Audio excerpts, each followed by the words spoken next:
Hi everyone, I'm Sienna and this is More Than Sports. Today I'm here with And he's a wide receiver from Tennessee State. Thank you for being here.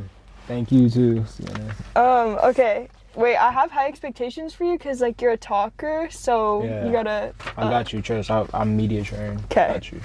You're coming off your first college season. Yes, ma'am. How are you feeling? First, just blessed. Blessed to end the season healthy. Got to thank God as well. For allowing me to be able to do that. It's a stepping stone for my freshman season, and so I'm going into my sophomore season looking to improve tremendously. And I'm also thankful to be able to be a true freshman and to be able to play and not use my red shirt. So I'm pretty grateful for that. Yeah. What was Tennessee like? Tennessee was a different experience. It's a lot different than Cali. So they got the downtown area, Broadway, which is like a tourist attraction. They call it the country, capital. With the Morgan Wallen and all of that. Yeah. So it was great. I got to tap in with my country vibes. You know what I'm saying? It was a different experience. So it was an experience I feel like that I needed. So.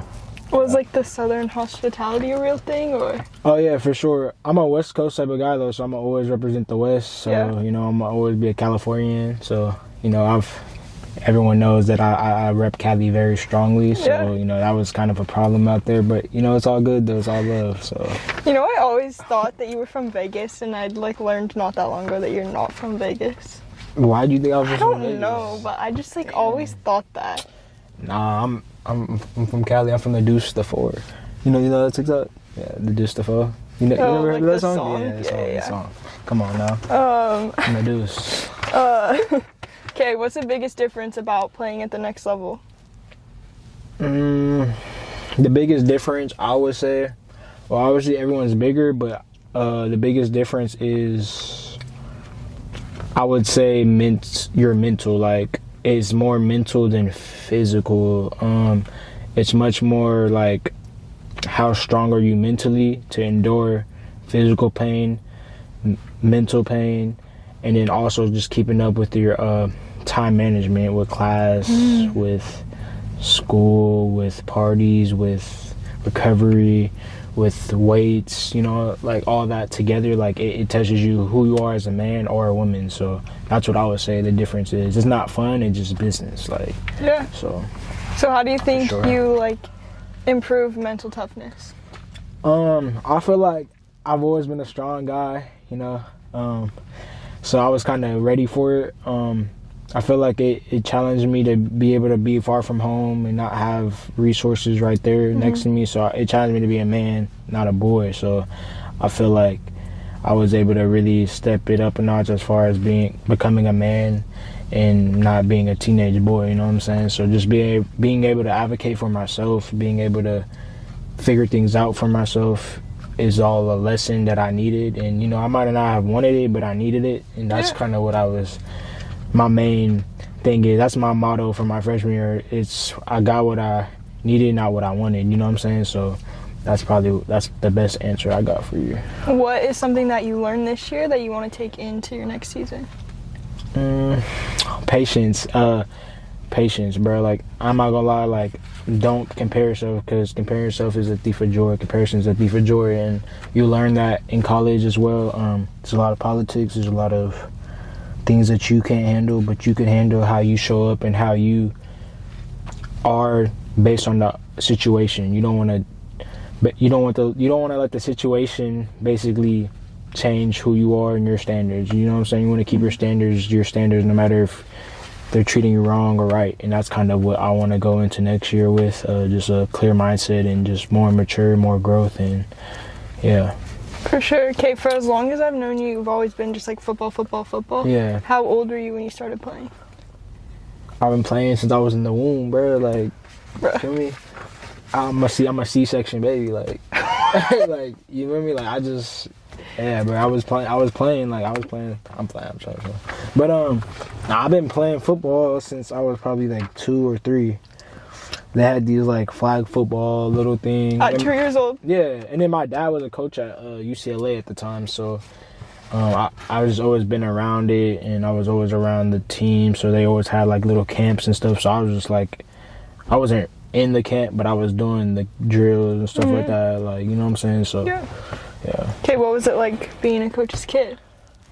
I feel like it's more like expectations. I feel like it's more like just everything, like people expect you to be great. You know what I'm saying? Which is great though, because expectations are, you know, that's just kind of what the world is. But I feel like being a coach's kid makes you have to be perfect in everyone else's eyes. But at the same time, I liked it because he was hard on me, and I feel like he's gotten me to where I am now. So I always appreciate him for that, for sure. Did you always play receiver? No, so actually I play receiver and DB. So this year I came in as an athlete, so basically I could play both sides. But so they're talking about playing me at receiver, but also having packages on defense as well. But I do punt return and kick return too. So yeah. Which do you prefer, offense or defense? I ain't gonna lie, I just like, damn, that's hard though. I'm gonna say offense because there's no better feeling with having the ball in your hand and scoring and just hitting a touchdown celly. Like you feel me? Just dancing in the touch. Like girls would never understand that feeling. Like tripping out or just doing the TikTok dances in the end zone. It's a great feeling, man. That, you know, it just, I don't know. It's better than a lot of things in life. But yeah. What's harder, scoring a touchdown or returning a punt? Returning a punt for sure. Like everything has to go right for sure. And it's like you don't really see who's coming at you. You got to catch the ball. The ball's small. Then the wind plays a factor. There's a lot of factors. You know, short lines matter too. So, you know. What's your biggest tip for like a smaller guy? Smaller guy? You can't be insecure. You got to be secure in yourself. You got to know who you are, and you got to walk around like you know your worth. I feel like football teaches you, and also just being smaller, just teaches you how to believe in yourself and live by that, like you're in your everyday life, because football, you can't fake it, you kind of have to live it. So that means living on and off the field. So at home, in class, like you kind of have to live that motto and that security on and off the field. And I feel like, you know, you always have a chip on your shoulder when you're smaller, because I don't know why, but you know, they call it little man syndrome, but you feel me? I don't know, but you just have to have confidence in yourself. So college is such an adjustment, obviously football wise, but just like you're alone on your own for the first time, balancing school. How do you think you navigated that adjustment? You feel me? To be real, I feel like I did great because I got 4.0. So you know what I'm saying? Like, you feel me? Like I was student athlete. You know, thank you ChatGPT, but you know what I'm saying? Like I just feel like you gotta use your resources to your advantages. Oh my! And I feel like college taught me that. Like, you feel me? Like navigating that. There's times where I didn't want to go to class. I'm tired, eyes closing, but I had to go to class, and I just made it a standard of mine to not miss class and to be on time. And I feel like when you set standards in your life and discipline in your life, that reflects on the field. And I always carried that with me since high school. In the class, I want to make sure that I'm doing the right thing so that on the field, God or the football gods will reward me. So that's kind of how I navigated college, with all that in the back of my mind. What are you majoring in? Psychology. Oh, wow. Yeah, so like, you feel me?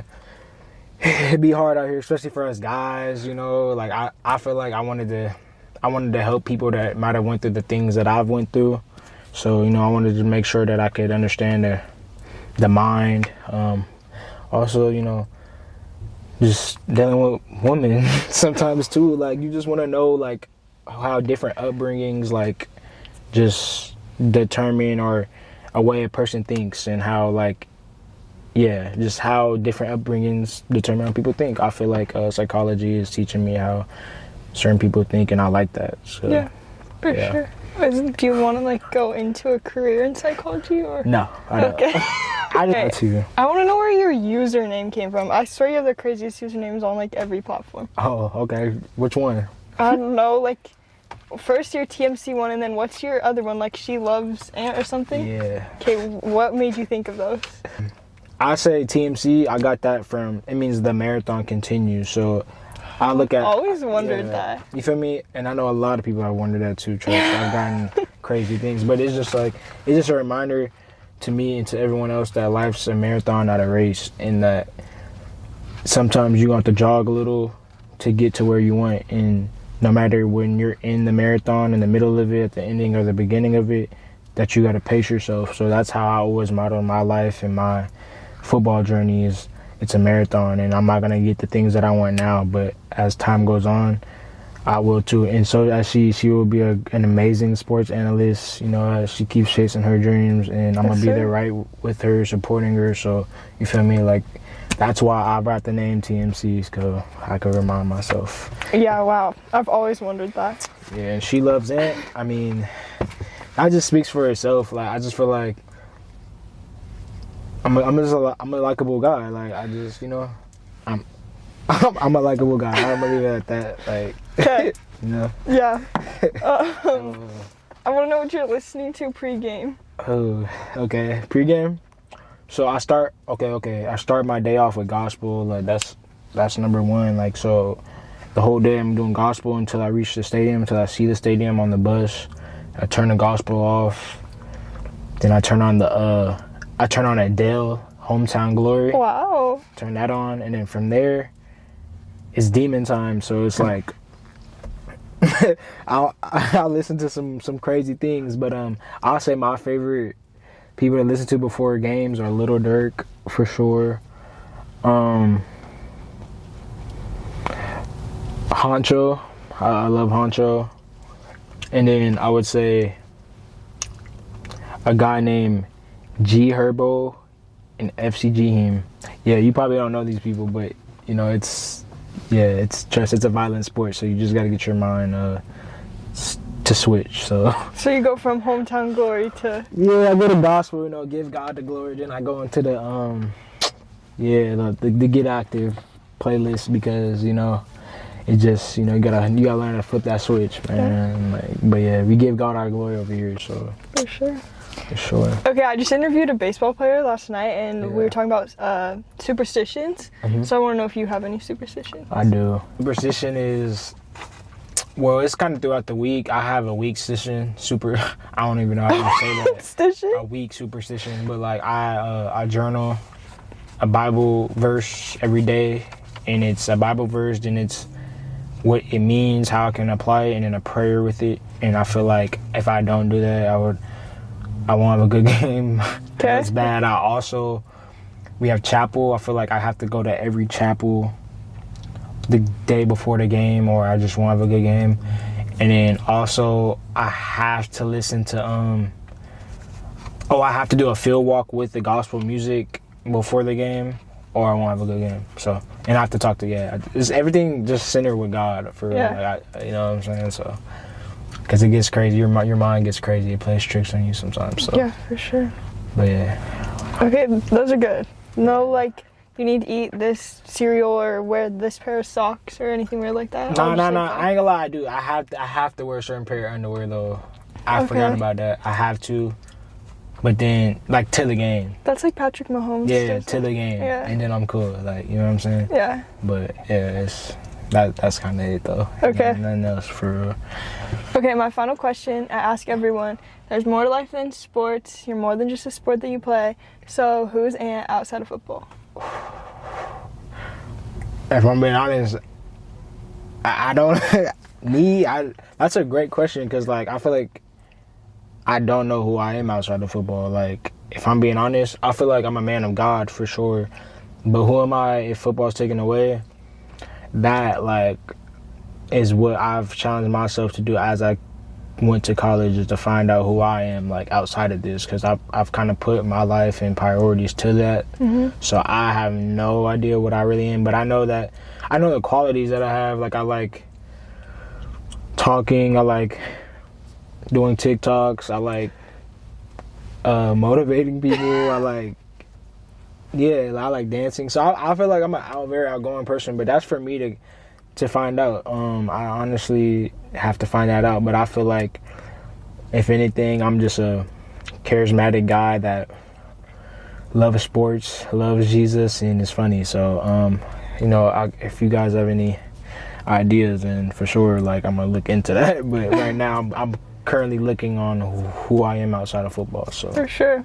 Okay, well, we can do this again in the future. Maybe you'll have more of an idea. Oh yeah, we most definitely will. Like what? Like I'm gonna be back, y'all. Like trust, I'm here to stay. I'm supporting her, and y'all make sure y'all support her too. For sure. Thank you so much for coming on. Of course, thank you too. And I'll see you guys next time.